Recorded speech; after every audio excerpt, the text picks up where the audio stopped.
Саризатамон якуми ҳуқуқи муҳоҷирон бо падараш ним соат мулоқот кардааст ва феълан вазъи саломатии ӯро хуб арзёбӣ мекунад.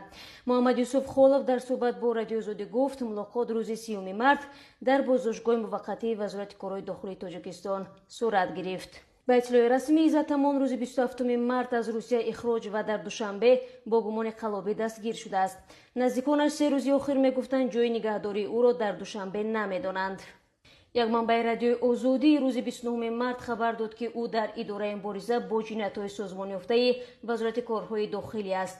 Муҳаммад Юсуф Холов мегӯяд, рӯзи сешанбе ва баъд аз муроҷиатҳои батакрор ба ӯ иҷоза доданд бо падараш суҳбат кунад. Вай ба Радиои Озодӣ гуфт, мақомот ваъда доданд рӯзҳои наздик озод хоҳад шуд. Саломатиаш хуб буд. Мақомот ба худам ва ҳам ба падарам гуфтанд, ки зарари расондаашро баргардонем ва ӯ озод мешавад.